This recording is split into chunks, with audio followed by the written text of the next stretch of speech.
वितरदुरितानि पराशो यद भद्रं तन्नाथो तू सर्वेश सफल सुखदाता शुद्ध स्वरूप विधाता है, उसके कष्ट नष्ट हो जाते जो तेरे ढिंग आता है।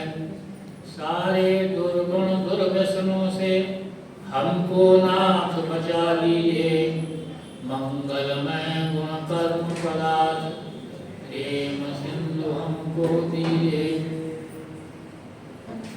श्रद्धा के योग मात्र शक्ति तथा चिंतनशील मननशील उपस्थित भद्र पुरुषों, लगभग एक माह पूर्व मैंने विवाह के संबंध में अपने कुछ विचार आपके सम्मुख प्रस्तुत किए थे और वैदिक विवाह की क्या पद्धति है मैंने प्रयत्न किया था कि सरलतम शब्दों में आपके सम्मुख उसको रख सकूं। लोकाचार के अंदर विवाह की 3 प्रक्रियाएं जो हैं वो बहुत प्रसिद्ध हैं। एक प्रकार से पहली प्रक्रिया जो है वो है स्वयंवर की, जो हमारे प्राचीन काल की प्रक्रिया है और उसका रूप बदल गया और उसका रूप वरमाला के रूप में आजकल हम जो है प्रत्यक्ष रूप से देखते हैं।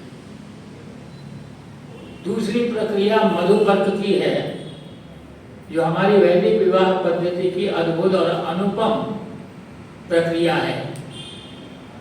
और तीसरी प्रक्रिया जो सबसे ज्यादा प्रसिद्ध है वो है सप्तपदी की। आम भाषा में जिसको 7 फेरे बोलते हैं, कुछ लोग 7 संकल्प 7 व्रत बोलते हैं। और कहा यह जाता है कि जितनी परंपराएं हैं, जितनी पद्धतियां हैं, सब पूरी कर ली जाएं। अगर 7 फेरे नहीं होते तो विवाह जो है नहीं माना जाता। यह 7 फेरे या 7 संकल्प वो होते हैं जो होने वाले वर और वधू यज्ञ की वेदी पर जितने विद्वान लोग उपस्थित होते हैं उनकी साक्षी में वो संकल्प धारण करते हैं। और वास्तव में ये व्रत और संकल्प जो है वो गृहस्थ आश्रम के लिए निर्देशक के रूप में कार्य करते हैं, मार्गदर्शक होते हैं। क्योंकि विवाह जो है वो गृहस्थ आश्रम का द्वार कहा जाता है, प्रवेश द्वार कहा जाता है। तो उस प्रवेश द्वार में प्रवेश करने से पूर्व कुछ अपने लक्ष्य और उन लक्ष्यों को पूरा करने के लिए कुछ कार्यक्रम के चार्टर होना चाहिए सामने। वो मैंने आपके सम्मुख प्रस्तुत किया था। उसमें से एक जो है वो जो 7 या 6 नंबर पर ये था कि हम ये संकल्प लेते हैं कि गृहस्थ आश्रम में जब प्रवेश करेंगे तब पर्यावरण की रक्षा करेंगे। पर्यावरण कई प्रकार का होता है, तो प्रत्येक प्रकार के पर्यावरण की हम रक्षा करेंगे। और पर्यावरण की रक्षा करने में जो प्रमुख योगदान होता है वो यज्ञ का होता है। इसीलिए यह निर्देश दिया गया है, जो आर्य कुल की या वैदिक परंपरा जो है वो ये है कि प्रत्येक गृहस्थ को 5 महायज्ञ प्रतिदिन जो है संपादित करना चाहिए। तो यज्ञ करने का निर्देश जो है, संकल्प जो है वो विवाह के समय जो है कराया जाता है। क्योंकि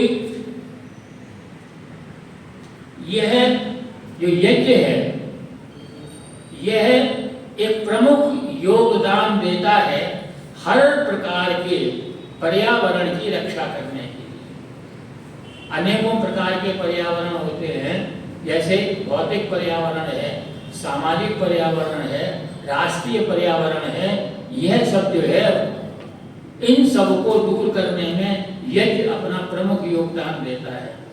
जब हम देव यज्ञ करते हैं तो देव यज्ञ करते समय क्या परिणाम क्या होता है, हमारे स्वास्थ्य के अंदर हमको लाभ प्राप्त होता है, हमारे मन की मनोवैज्ञानिकता की शक्ति का विकास होता है, हमारे बुद्धि की बौद्धिक शक्ति का विकास होता है और हमारी आत्मा की आध्यात्मिकता का विस्तार होता है। जब आध्यात्मिकता का विस्तार होता है तो और हमारी मनोवैज्ञानिकता जैसे बढ़ती है, मन का दायरा जैसे बढ़ता है, वैसे ही जो है प्रेम का भी विस्तार उसी प्रकार से होता है। तो जब हम देव यज्ञ करने बैठते हैं तो इन सब चीजों का विस्तार होता है, लेकिन हम गृहस्थ आश्रम में प्रवेश कर रहे हैं तो हम अकेले तो नहीं हैं। हमारा संबंध जो है हमारी वर या वधू एक दूसरे से होता है, हमारा संबंध परिवार से होता है, हमारा संबंध समाज से होता है, हमारा संबंध राष्ट्र से होता है और हमारा संबंध प्राणी मात्र से होता है। तो यह जो यज्ञ हम करते हैं तो ये हमारे सारे प्रकार के संबंधों को पुष्ट करता है, जैसे संबंधित पर्यावरण जो है सही तरीके से काम कर सके और प्रदूषण उसके अंदर ना हो सके। प्रेम की जो है धारा, अजस्र धारा प्रवाहित हो जाए, इसीलिए जब हम यज्ञ करते हैं तो अभी आपने अंत में प्रार्थना की कि मन भरे हों प्रेम से जिससे बढ़े सुख संपदा। तो यह जब हम करते हैं, आर्य समाज के अंदर आते हैं, आर्य समाज में अब एक आर्य समाज होती है, प्रत्येक आर्य समाज का क्षेत्र अलग अलग होता है। बेंगलोर में 4 आर्य समाज हैं, बहुत बड़ा विस्तार है, महानगर है, मेट्रोपॉलिटन सिटी है, कॉस्मोपॉलिटन सिटी भी कहते हैं लोग इसको। तो जो जिस आर्य समाज के क्षेत्र के पास के आर्यजन होते हैं वो सब आते हैं और आकर के यज्ञ करते हैं। जब यज्ञ करते हैं तो सब मिलकर के एक साथ मंत्र पाठ करते हैं।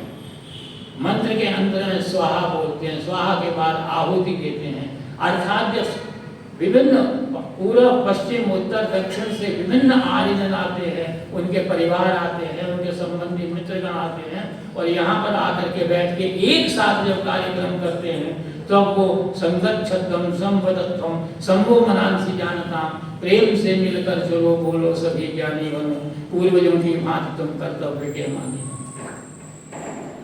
तो वो भावनाएं जो है उस समय पैदा होती हैं, उनका विकास होता है, जो एक प्रकार से सामाजिक भावना होती है।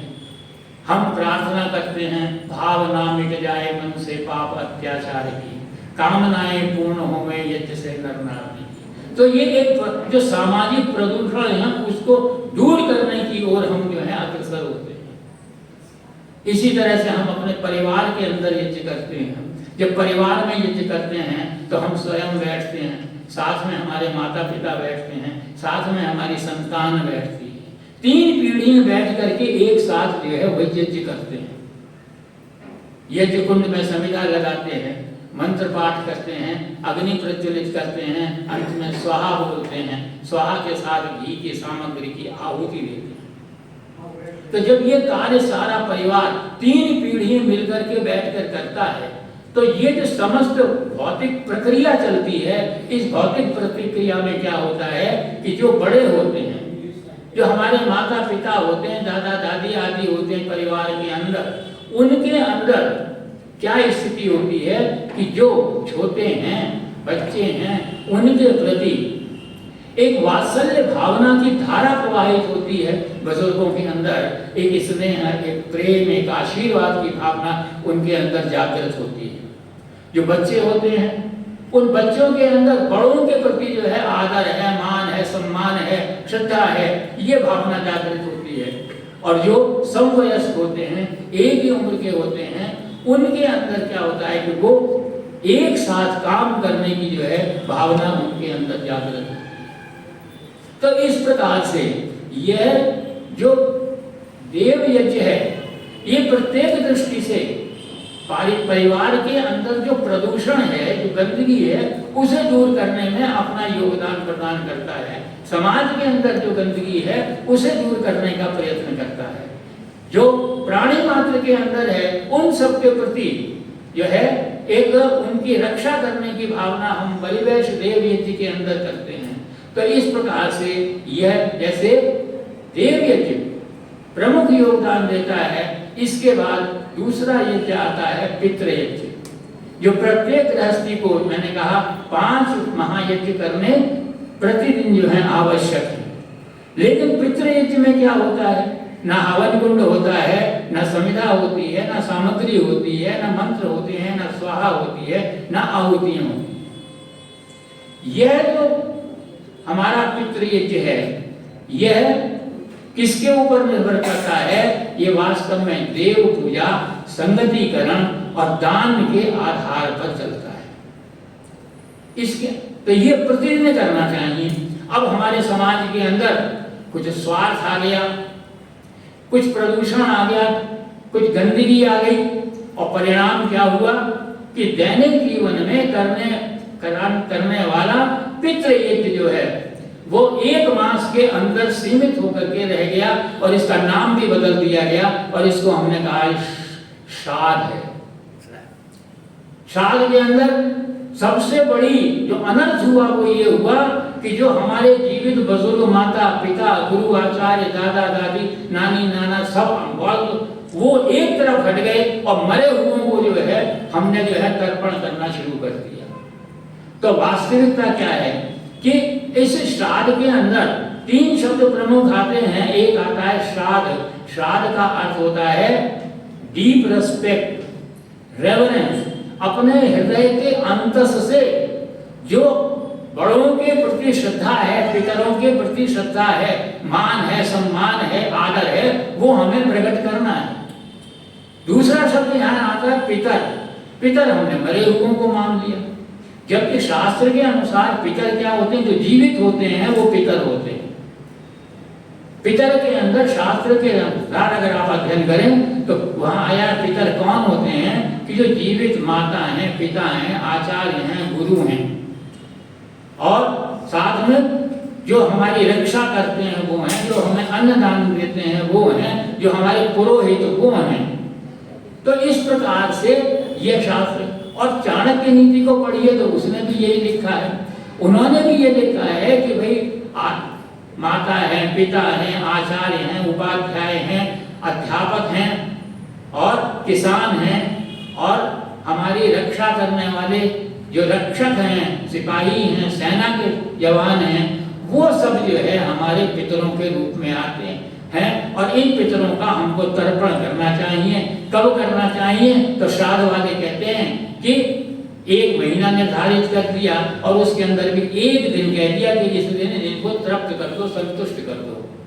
जबकि वैदिक पितृयज्ञ कहता है कि प्रतिदिन तर्पण करना है, अर्थात अपने पितरों को तृप्त करना है, संतुष्ट करना है, प्रसन्न करना है।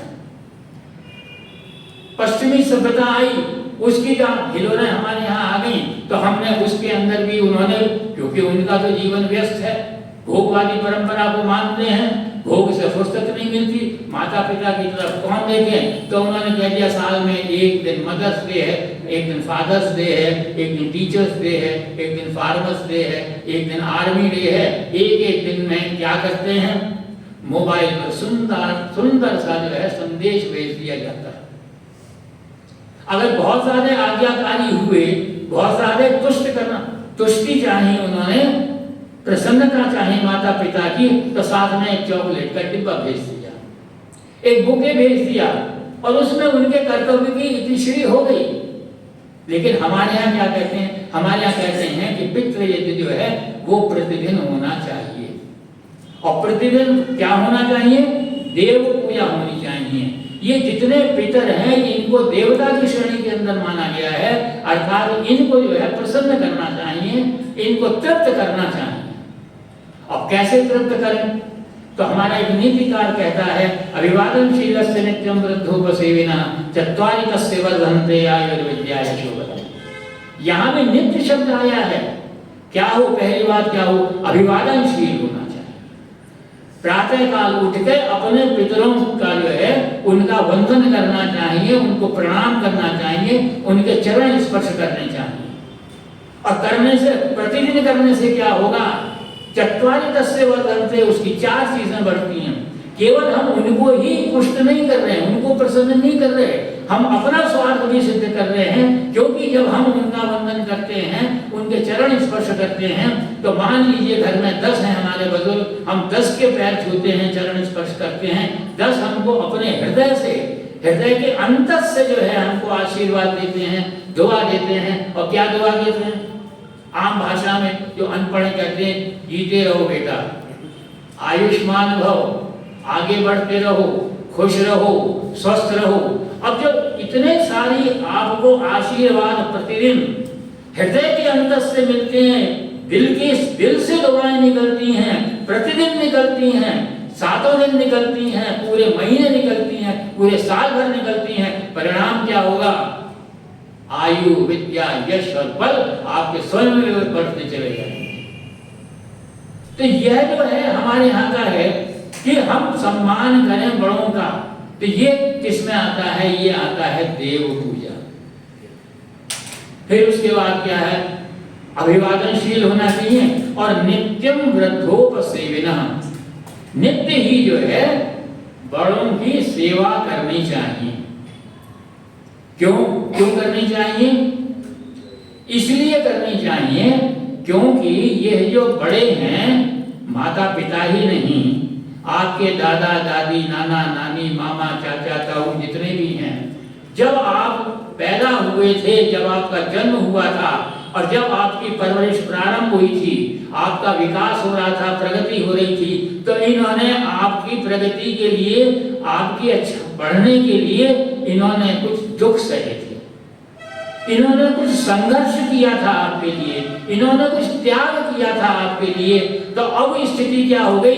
पहले आपको इनके सहारे की आवश्यकता थी, अब आयु बढ़ गई है। आयु बढ़ने से शरीर, मन और इंद्रियां जो हैं वो शिथिल हो जाती हैं, दैनिक जीवन कार्य करने के अंदर परेशानी होती है, बाधाएं आती हैं, तब उनको सहायता की आवश्यकता होती है। तो उस समय आप उनकी दैनिक कार्य के अंदर उनकी जो निजी आवश्यकताएं हैं उनको जो है पूरा कीजिए। ये आपको सेवा करनी है और ये प्रतिदिन करनी है, क्योंकि जितने कार्यक्रम होते हैं वो प्रतिदिन करने पड़ते हैं। अब आपको क्या आवश्यक है कि आप उनकी सेवा करें। अब जरा समाज का परिवेश देखिए, हम इतने व्यस्त हो गए हैं कि हम सेवा करने में सक्षम नहीं हैं। वास्तव में ऐसी परिस्थितियां हैं आजकल। अगर आपकी सेवा करने लगे, आपके अगर आगे आरती का थाल रखकर आपकी आरती करने लगे, तो फिर कमाएगा कौन, खिलाएगा कौन? क्योंकि वो गृहस्थ हैं और गृहस्थ आश्रम सबसे बड़ा आश्रम होता है और पूरे तीनों आश्रमों का भार उसके ऊपर होता है। तीनों आश्रम ब्रह्मचर्य है, वानप्रस्थ है, संन्यास है, तीनों गृहस्थ के ऊपर आधारित होते हैं और उनके लिए कहा जाता है, इसलिए गृहस्थ से अपेक्षा की जाती है तो खूब कमाई करे। जैसा मैंने पिछली बार जो है इस संबंध में वर्णन किया था, एक पद एक फेरा, इस बात का भी जो है दिया जाता है। अब वो व्यस्त हैं तो क्या करें? तब उसका उन्होंने एक उपाय निकाला आज के युग में कि भाई सेवा को खरीद लो। सेवा बाजार में भी मिलती है। भाई आपके लिए एक सेवक रख दिया, एक नर्स रख दी, एक केयर टेकर रख दिया और व्यवस्थाएं कर दी, ऑटोमेटिकली सारी चीजें हो गई, सेवा हो गई। लेकिन केवल ये सेवा करने से ही आपका पितृयज्ञ पूरा नहीं होता, क्योंकि सेवा अकेला शब्द नहीं बोला जाता। जब भी हम किसी के बारे में जिक्र करते हैं तो केवल कहते हैं सेवा शुश्रूषा होनी चाहिए।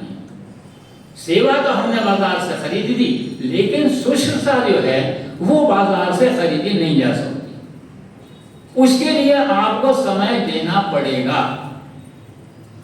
और क्यों देना पड़ेगा? इसलिए देना पड़ेगा क्योंकि उनको इसकी आवश्यकता है।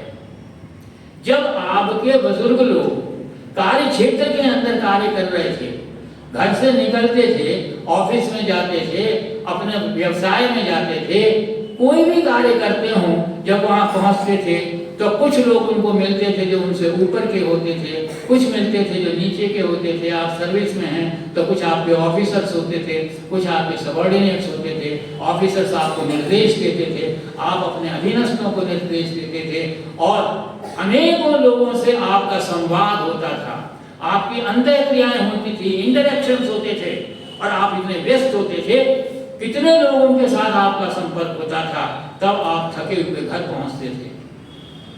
अब आपके शरीर में काम करना कम कर दिया, आपकी मांसपेशियां ढीली हो गई, इंद्रियों ने काम करना कम कर दिया, आंख से कम दिखने लगा, कान से कम सुनने लगा, बुद्धि ने काम करना बंद कर दिया, याददाश्त आपकी जो है, स्मरण शक्ति जो है वो क्षीण हो गई है।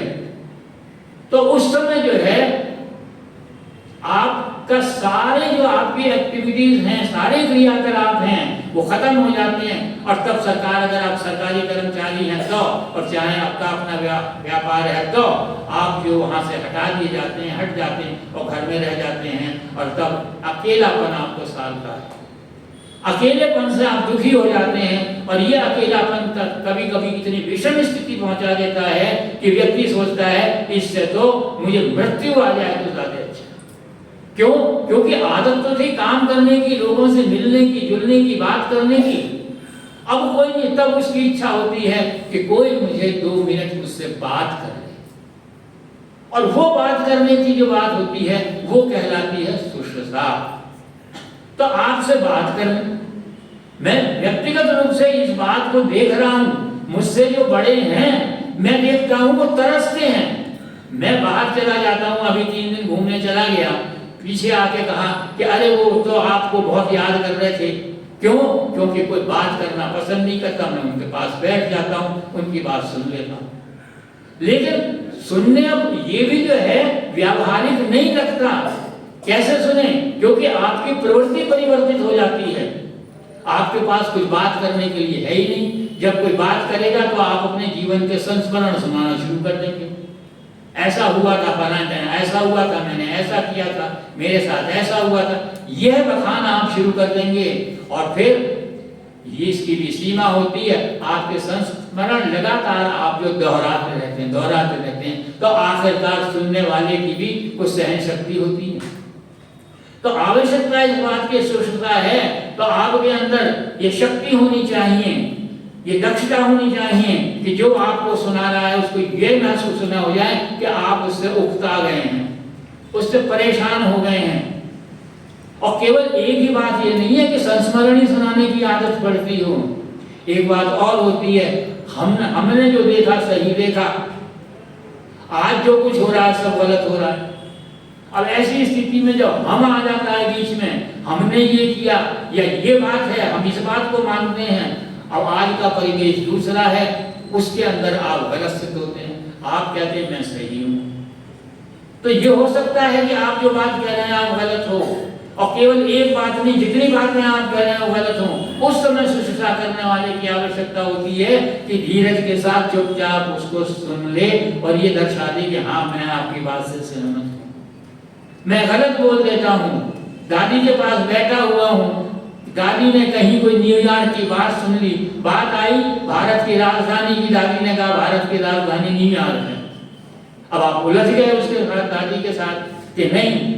तो ऐसे स्थिति में यह आपकी कर्म दक्षता, कुशलता के ऊपर निर्भर करता है कि आप कैसे दादी के प्रति जो है अपना व्यवहार बनाए रखें, आदर का, सम्मान का। क्यों? अगर आपने दादी का अपमान किया तो निश्चित जानिए आपका बेटा देख रहा है, आपने जो अपमान किया वो अपमान आपको भी देखना पड़ेगा, इसलिए आपको शुश्रूषा जो है करनी पड़ेगी। तो जीवन के अंदर जो पितृयज्ञ है दैनिक रूप से करने के लिए, उसके लिए आवश्यक है क्या होना? उसके लिए आवश्यक है पितृयज्ञ का। और पितृयज्ञ में क्या होना चाहिए? देव पूजा होनी चाहिए। शुश्रूषा सीधी संगतिकरण का अद्भुत उदाहरण है। अगर आप संगति स्थापित करना चाहते हैं, एक आदर्श तब आपको शुश्रूषा आदर्श रूप से करनी पड़ेगी।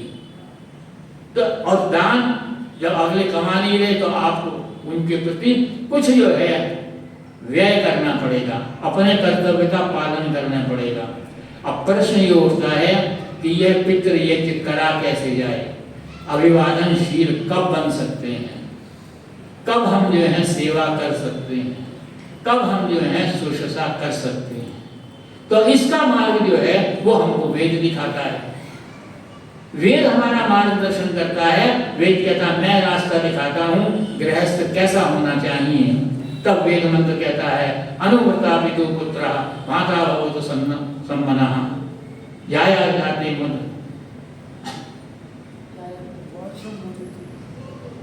वाचम वदतु शांतिवा, कहता है क्या होना चाहिए? पुत्र जो है पिता का अनुव्रती होना चाहिए। मंच पर अधिकतर जो विद्वान लोग हैं वो स्पष्ट रूप से कहते हैं कि पुत्र को पिता का आज्ञाकारी होना चाहिए। क्यों भाई, क्यों आज्ञाकारी होना चाहिए? अगर पिता को नशे करने की आदत है, शराब पीने की आदत है, तो क्या उसका पालन करना चाहिए पुत्र को? है? और मैं आपसे निवेदन करूं, एक मित्र थे, कर्नल थे, आर्मी के लोग ज्यादातर जो है रोज 1-2 पैग लिया करते हैं। एक दिन उनके यहाँ गया तो बेटा साथ में बैठा था, तो कहने लगे, उससे कह रहे थे, ले बेटा 1 पैग पी। पिताजी कह रहे हैं 1 पैग पी। मैंने कहा क्या कर रहे हो? तो बोले इसको बहादुर बनना है, इसको भी आर्मी में भेजूंगा, अभी से आदत होनी चाहिए। क्या ऐसी स्थिति में जो है पुत्र को पिता की आज्ञा का पालन करना चाहिए? और फिर मेरे एक मित्र मुझसे बोले, आपके यहाँ डिक्टेटरशिप बहुत है वैदिक संस्कृति के अंदर, कि बेटे को हमेशा पालन का पीछे चलना चाहिए। मैंने कहा बिल्कुल डिक्टेटरशिप नहीं है। नीति की बात वेद मंत्र के अंदर कही है। अगर पिता के पीछे पुत्र के चलने की बात होती तो उसमें लिखा होता अनुगतः पितु पुत्रः माता, पिता के पीछे बेटे को चलना चाहिए। हमारा वेद मंत्र क्या है? अनुव्रता पितु पुत्र माता भवतु सम्मना। पुत्र कैसा हो? पिता के व्रत के धारण करने वाला होना चाहिए। जो पिता ने व्रत धारण किया है उसने उसके साथ जो है उसके पीछे उसका फॉलोअर जो है बनना चाहिए। और दूसरा एक और अर्थ है कि पुत्र भी पिता बनेगा, इसलिए उसको पिता को जो व्रत धारण करने चाहिए वो व्रत भी धारण करने चाहिए। अनुव्रता पिता पुत्र होना चाहिए। कहते हैं जमींदार थे, बागवानी का शौक था, एक बहुत बड़ा क्षेत्र उन्होंने सोचा बाग लगाऊंगा। दुनिया भर के फलों के पौधे लेकर के आए, बड़े परिश्रम से, मेहनत से। किसी ने कहा आम मलिहाबाद में अच्छे होते हैं, वहां से जो दशहरी आम का पौधा लाए। किसी ने कहा अमरूद इलाहाबाद के अच्छे होते हैं, वहां से अमरूद का पौधा लाए। किसी ने तीनों गंगानगर के अच्छे होते हैं, तो गंगानगर से तीनों का एक अद्भुत जो है कलेक्शन, संग्रह उन्होंने पौधों का किया और उनकी सेवा करने लगे। पौधे बढ़े हुए, बढ़ने लगे। अचानक उनको कोई काम आ गया विदेश जाने का, वहां 4 महीने रुकने का आ गया। बड़े चिंतित हुए, बड़ी मेहनत से ये बाग लगाया था, अब क्या हश्र होगा, क्या हाल होगा इसका। बेटे को बुलाया, बेटे को कहा बेटा बहुत मेहनत से बाग लगाया है, मैं चाहता हूं मेरे पीछे जो है इसकी रखवाली तुम्हें करनी है। बेटा समझदार था, अनुव्रता पितु पुत्र का पालन करने वाला था। जब पिता चले गए तो उद्यान विभाग में गया, कृषि विभाग में गया, एग्रीकल्चर रिसर्च के अंदर गया, साइंटिस्टों के पास गया, कैसे मैं इन जो हमारे फलों के पेड़ लगाए हैं पिता ने, उनसे अधिक फल आए, अधिक से अधिक उपज प्राप्त हो और श्रेष्ठतम फल आए, क्वालिटी में फर्स्ट क्वालिटी के फल आने चाहिए मेरे पौधों के अंदर। सबसे मार्गदर्शन दिया, उसके अंदर उसने कार्य किया, मेहनत की, अनुव्रता पितु पुत्र को अपने जीवन के अंदर धारण किया। नतीजा क्या हुआ? बहुत शीघ्र ही वो वृक्ष बन गए। जितने पत्ते थे पेड़ों के अंदर उतने फल निकलने लगे, रसदार फल थे, अच्छे फल थे। पिता आया, देख करके जो है प्रसन्न हो गया। उसकी प्रसन्नता का कोई पारावार नहीं था। यह है अनुव्रता पितु पुत्र।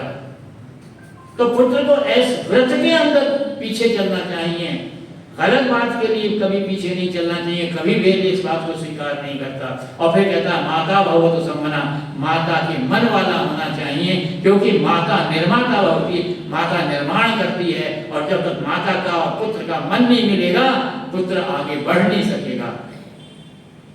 एक था छोटा सा बालक, कर्ण ऋषि के आश्रम में माता ने उसका पालन पोषण किया। एक बहादुर जो है बालक बना, शेर के दांत गिरा करता था, पराक्रमी था, मेधावी था, हर क्षेत्र के अंदर निपुण था। और इतना निपुण था कि उस शकुंतला के पुत्र का पुत्र भरत, उसके नाम पर हमारे देश का नाम भारत रखा गया, क्योंकि वो माता भवतु सम्मना, माता के मन वाला था। माता सीता ने निर्माण किया अपने मन जैसा, अपने जैसा मन उसका था उसके अनुसार बच्चों को बताया और लवकुश पैदा किए, लवकुश बनाए, और वो लवकुश बनाए वनवासी राम ने जो है 2/3 दुनिया के ऊपर राज करने वाले रावण के वंश का अंत कर दिया था। लेकिन जब वो वनवासी राम से राजा राम बने, चारों भाई साथ थे, सारे सेनापति साथ थे, अयोध्या की सारी सेना साथ थी, और उन सबके छक्के छुड़ा दिए लवकुश ने, क्योंकि लवकुश का माता भवतु संबंध था, मन का संबंध था। महाभारत के अंदर मदालसा आती है, गर्भवती थी, गाती थी, बुद्धोसी शुद्धोसी निरंजनोसी, बुद्धोसी शुद्धोसी निरंजनोसी, पुत्र पैदा हुआ, क्या हुआ? गर्भ का प्रभाव पड़ा, वैरागी बन गया, सन्यासी बन गया। दूसरा पुत्र था, पैदा हुआ, सन्यासी बन गया। तीसरा पुत्र पैदा हुआ, सन्यासी बन गया। क्यों? माता भवतु संबंधा। पति ने कहा देवी सारे सन्यासी बना देगी तो राजपाट कौन संभालेगा? एकदम मन को बदल दिया माता ने, वीर रस को बिल्कुल अंतर मन में ले लिया, वीर रस के गाने गाने लगी, मन बिल्कुल इसी प्रकार का हो गया।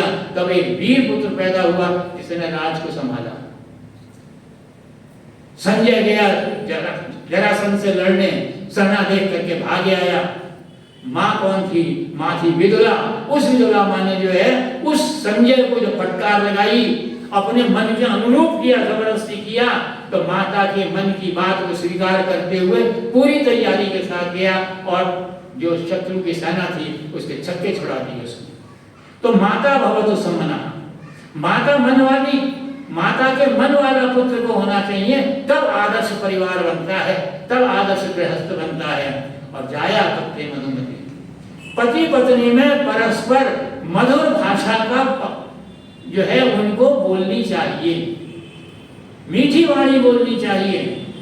परिवार के अंदर अगर पति पत्नी में से कोई भी शेर की तरह से दहाड़ने वाला हो जाए तो वो परिवार जंगल बन जाता है, क्योंकि जंगल के अंदर एक शेर होता है, दहाड़ता है, सारे जंगल के पशु पक्षी इधर उधर डर के मारे, कोई इधर छिपता है, कोई उधर छिपता है, सबको अपने प्राणों की जो है वो भय लगा होता है कि कब वो शेर की दहाड़ जो है उनके पास आ जाए। और परिवार में भी अगर ये स्थिति हो जाए तब क्या स्थिति होती है? जब किसी की भी, चाहे पति हो चाहे पत्नी हो, अगर शेर की दहाड़ होगी तो क्या होगा? परिवार के सदस्य सहमे हुए हो जाएंगे, बुद्धि कुंठित हो जाएगी परिवार के सदस्यों की। तो इसलिए क्या है कि मीठा जो है बोलना आवश्यक है, मधुर वाणी जो है बोलना आवश्यक है। तो इसलिए जाया मधुमते, और चारों तरफ जो है क्या हो, वाचक वाणी ऐसी होनी चाहिए कि चारों तरफ शांति, आनंद और सुख का निवास होना चाहिए। इसलिए परिवार के प्रत्येक सदस्य की वाणी में जो है वो मधुरता होनी चाहिए। जब एक सज्जन थे, वकील साहब थे, बहुत अच्छे वकील थे, लेकिन पत्नी के साथ हमेशा झगड़ा होता रहता था, रोज तकरार होती थी। एक अच्छी बात यह थी कि वकील साहब आर्य समाजी थे, आर्य समाज में जाते थे, अपने छोटे से बच्चे को साथ ले जाया करते थे। एक दिन क्या हुआ कि बच्चा साथ गया, वहां किसी ने, जैसे हमारे भाई साहब मधुर जो है कंठ से जो है भजन गाते हैं, किसी ने भजन गाया, कड़वा बोल ना बोल प्राणी, कड़वा बोल ना बोल। बच्चे को भजन अच्छा लगा, वो गुनगुनाने लगा, कड़वा बोल ना बोल प्राणी, कड़वा बोल ना बोल। बोलता हुआ आया, घर में वही पुराना नाटक हो गया, पति पत्नी में झगड़ा हुआ, पत्नी अपने कमरे में को भवन में चली गई, पति जी अपने ऑफिस में चले गए। बेटा जो है वो गाने लगा और जाकर के पिता के आगे गया, गाने लगा, कड़वा बोल मत बोल प्राणी, कड़वा बोल मत बोल। पिता ने कहा मुझे क्यों सुना रहा, जाके अपनी माँ को सुना। उसने माँ को जाकर सुनाया, कड़वा बोल ना बोल प्राणी, कड़वा बोल ना बोल। अब वो कड़वा, माँ ने कहा मुझे क्या सुनाना है, अपने पिता को जाकर के सुना। उसने कहा माता कहती है, पिता को सुना, पिता कहता माता को सुना। वो बीच में खड़ा हो गया, जोर जोर से गाने लगा, कड़वा बोल ना बोल। अब आखिरकार वात्सल्य तो अपना काम करता है, माता का पिता का प्रेम तो प्राकृतिक रूप से काम करता है।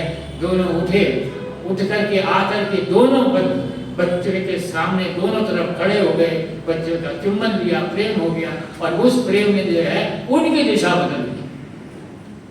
तो मधुर वाणी जो है वो बहुत ज्यादा काम करती है। कहते हैं एक बार वाणी और मन में तकरार हो गई, मन ने कहा मैं बड़ा हूं, वाणी ने कहा मैं बड़ा हूं। जब आपस में ये विवाद हुआ, दोनों कोई झुकने को तैयार नहीं, तो कहा चलो भाई किसी अच्छे जो है जज के पास चलते हैं, निर्णायक के पास चलते हैं। दोनों मन और वाणी गए किसके पास? सरस्वती के पास। सरस्वती के पास गए, अपनी अपनी व्यथा कही, अपनी अपनी बात रखी। सरस्वती ने निर्णय दिया, मनः श्रेष्ठम मनः श्रेष्ठम मनः श्रेष्ठम न संशय। मन श्रेष्ठ है, मन श्रेष्ठ है, मन श्रेष्ठ है, कोई संशय नहीं। वाणी रोने लगी, दुखी हो गई। जब दुखी हो गई तो सरस्वती ने कहा अरे पूरा जजमेंट तो सुन ले, आधे में क्यों रोने लगी? तो उसने क्या कहा? मनः श्रेष्ठम मनः श्रेष्ठम मनः श्रेष्ठम न संशय। वाक् साक्षात सरस्वती, वाणी तो साक्षात सरस्वती होती है। ईश्वर ने मनुष्य को, हमको दो निर्माण के लिए एक अद्भुत अंग प्रदान किए हैं, और वो अंग कौन से हैं? एक अंग है हमारा हाथ, एक है पानी, और एक है वाणी। आप देखिए जितने पशु पक्षी हैं सब या तो दो पाए हैं या चौपाए हैं।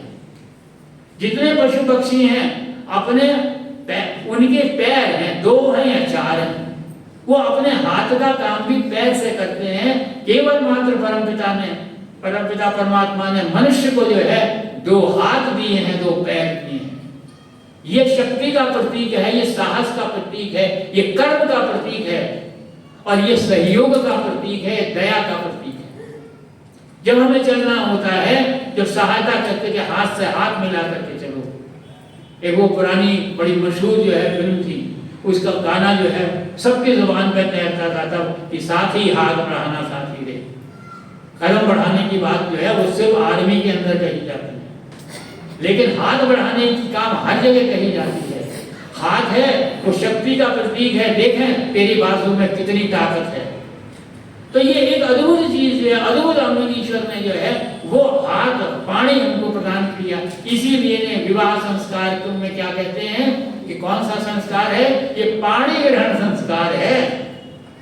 होने वाले वर और वधू एक दूसरे का हाथ ग्रहण करते हैं, पाणी ग्रहण करते हैं। और दूसरा क्या है? वाणी है। वाणी के अंदर अद्भुत शक्ति होती है, इकट्ठा करने की, एकत्र करने की, संगठित करने की, और एक इतनी बड़ी शक्ति होती है जो विघटन पैदा कर देती है। तो वाणी को कहते हैं कि वेद क्या कहता है कि वेद का एक मंत्र है जो कहता है मेरी वाणी के अग्रभाग में भी मधुरता हो और मेरी वाणी के सबसे पीछे भाग में भी मधुरता हो, मिठास ही मिठास हो। वेद मंत्र वो हमको जो है संदेश देता है, मधुमन में निष्कर्मम मधुमन में परायणम वाचा वादामि मधुमन में। मैं जब आऊं तो मधुरता हो, जब मैं जाऊं तो मधुरता हो, जब मैं बोलूं तो मधुरता हूं। अर्थात सारे वातावरण के अंदर मधुरता ही मधुरता है। कभी हिंदी का कवि कहता है कि ऐसी वाणी बोलिए मन का आप होए, औरन को शीतल करे आप ही शीतल होए। कौवा किसका धन हर लेता, कोयल किसको दे देती है, केवल मीठे बोल सुनाकर सबके मन को हर लेती है। तो वाणी कैसी होनी चाहिए, लेकिन वाणी के अंदर क्या विशेषता होनी चाहिए? तब हमारा नीतिकार कहता है सत्यम ब्रूयात प्रियम ब्रूयात मां ब्रूयात सत्यम अप्रियम सत्यम च नामृतम ब्रूयात एतत् धर्म सनातन। आज बहुत सारे सनातन धर्म के जो है नारे लगाए जाते हैं। क्या है?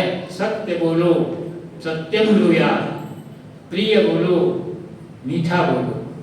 मां ब्रूयात सत्यम अप्रियम, सत्य और अप्रिय मत बोलो, अप्रिय मीठा भी मत बोलो। यही सनातन धर्म है। इसलिए वाणी के ऊपर नियंत्रण करना जो है आपकी सबसे पहली जो है आवश्यकता है। अब वाणी आपकी बहुत अच्छी है तब आप जीवन के सारे संकटों से जो है मुक्ति पा सकते हैं। लेकिन प्रिय बोलो, प्रिय का मतलब ये नहीं है कि आपकी वाणी के अंदर चापलूसी हो, चाटुकारिता वाणी के अंदर कभी नहीं होनी चाहिए। एक राजा था, उसका एक मंत्री था, वो चाटुकार था, बड़ी सुंदर वाणी, महाराज आप ऐसे हैं, महाराज आप ऐसे हैं, आपके आदेश से जो है वो हवा चलने लगती है, आपके आदेश से सूरज ढल सकता है, आपके आदेश से समुद्र की लहरें जो हैं वो अपना मार्ग बदल सकती हैं। राजा सोचने लगा, हद कर दी इसने चाटुकार था कि इतना मीठा डाल दिया है कि बड़े बड़े शुगर के जो मरीज हैं वो भी, उनके पास भी इतनी शुगर नहीं होगी जितनी इसके पास है। उन्होंने कहा अच्छा ऐसा करना, आज दोपहर बाद मेरा सिंहासन समुद्र के किनारे लगा देना, मैं वहां प्रकृति का जो है आनंद उठाऊंगा। वहां जाकर के राजा बैठ गया, मंत्री सामने खड़ा था। राजा ने कहा अब इन समुद्र की लहरों को आदेश दो ये अपनी दिशा बदल दें। बोले महाराज ये कैसे हो सकता? बोले तुम ही तो कहते हो है कि मेरे आदेश से जो है, तो चाटुकारिता नहीं होनी चाहिए।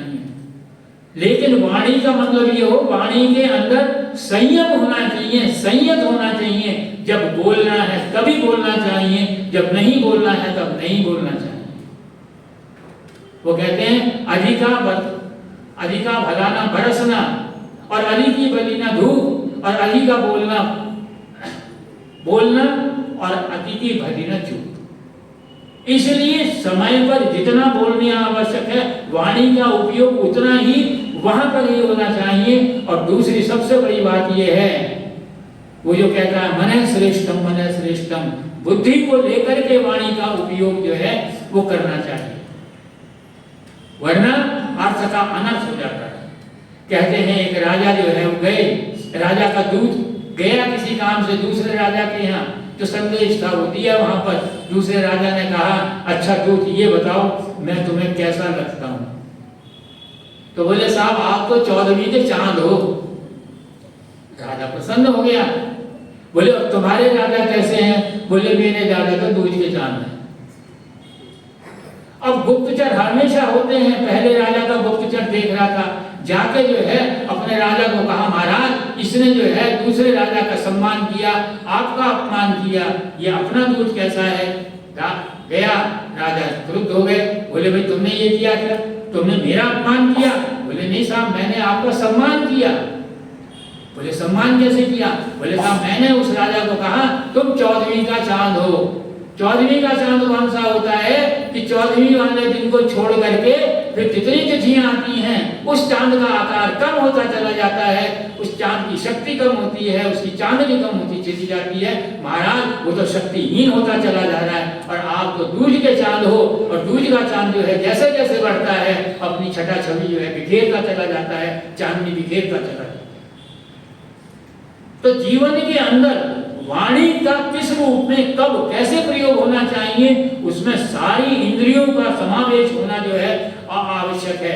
और सबसे बड़ी बात यह है कि वाणी को वरदान तब मिलता है जब वाणी ईश्वर का गुणगान करती है। जब तक ईश्वर का गुणगान नहीं करती तब तक वाणी में वो रस आ ही नहीं सकता, वाणी का उपयोग हो ही नहीं सकता। अकबर की आपने कहानी सुनी होगी कि अकबर के 9 रत्न थे, एक रत्न उनमें से थे तानसेन। तानसेन अपने समय का सबसे बड़ा लोहिया था।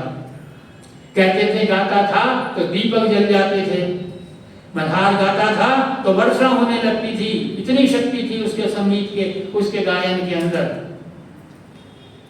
लेकिन उसके गुरु थे, वो उससे भी बड़े गायक थे, वो संत थे, वो ईश्वर की भक्ति करते थे। अकबर ने कहा कि तानसेन तुम बहुत अच्छा गाते हो, इसमें कोई भी बात नहीं है, लेकिन मैंने तुम्हारे गुरु की बहुत तारीफ सुनी है, मैं उनका गायन सुनना चाहता हूँ। तानसेन ने कहा महाराज वो तो फक्कड़ सन्यासी हैं, फक्कड़ हैं, ईश्वर का भजन करते रहते हैं, वो आपके आगे गाना सुनाने नहीं आएंगे, गायन करने नहीं आएंगे। अकबर ने कहा चलो हम चलते हैं, जब हमें सुनना है तो सुनना है, तो हमें दूर कहीं बैठा देना और कोई तरकीब करना कि वो अपना गायन शुरू करते हैं। गए, राजा को बैठा दिया एक जगह, और अपने गुरु के पास जाकर के गायन शुरू कर दिया और गलत राग गाने लगे। अब जब शिष्य गलत राग गा रहा है तो कोई भी शिक्षक इस बात को सहन नहीं कर सकता कि उसका शिष्य जो है गलत काम कर रहा है, और उस क्षेत्र में, उस विषय के अंदर है जिसकी शिक्षा उसने दी है। गुरु ने कहा कितना गलत गा रहे हो, ऐसे जैसे मैं कहता हूं वैसे गाओ, और गाना शुरू कर दिया। जब गाना शुरू कर दिया तो सारे जीव जंतु जो हैं, पशु पक्षी जो हैं, आकर के चारों तरफ जो है एकत्र हो गए और उसका गाना सुनने लगे। प्रकृति जो है स्तब्ध हो गई और अकबर अपने को धन्य समझने लगा, और जब चलने लगा उनका जो है सम्मान किया, श्रद्धा से उनके चरण स्पर्श किए, सब कुछ किया, और कहने लगा तानसेन तुम बहुत बड़े गवैये हो, लेकिन तुम अपने गुरु का जो है मुकाबला कभी नहीं कर सकते, उनमें तुम में बहुत अंतर है। तो तानसेन कहने लगा महाराज मैं आपके लिए गाता हूं,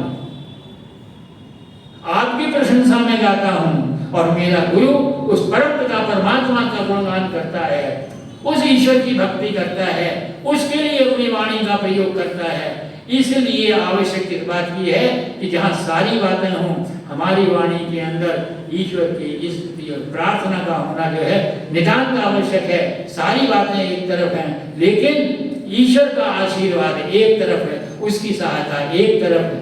तो इसलिए आवश्यकता इस बात की है कि हम जो हमारा वेद के मंत्र हैं, उन मंत्रों के आधार पर जो गृहस्थ से संबंधित हैं उनको अपने जीवन के अंदर ढालें, और अपने गृहस्थ को, अपने परिवार को आदर्श परिवार बनाएं, एक सदगृहस्थ बनाएं, जिससे कि हमको स्वयं को जो है वो सुख मिल सके, शांति मिल सके, और हमारे आनंद का दायरा बढ़ता जाए, और हम अपना जो लक्ष्य है परमानंद की प्राप्ति की तरफ जो है अग्रसर हो सके।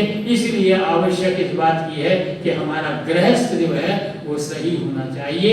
इस लोक के अंदर तीनों आश्रमों की रक्षा गृहस्थ करता है, और परलोक का मार्ग भी जो है वो गृहस्थ करता है। इसीलिए पिछली बार मैंने संभवतः कहा, उसी बात से अपनी बात को यहाँ पर जो है विराम देता हूँ कि डॉक्टर सत्य प्रकाश ने कहा जो पति अपनी पत्नी से प्रेम नहीं कर सकता, जो पत्नी अपनी पति से प्रेम नहीं कर सके, निश्चित जानो वो ईश्वर के प्रेम के भी अधिकारी नहीं है। धन्यवाद।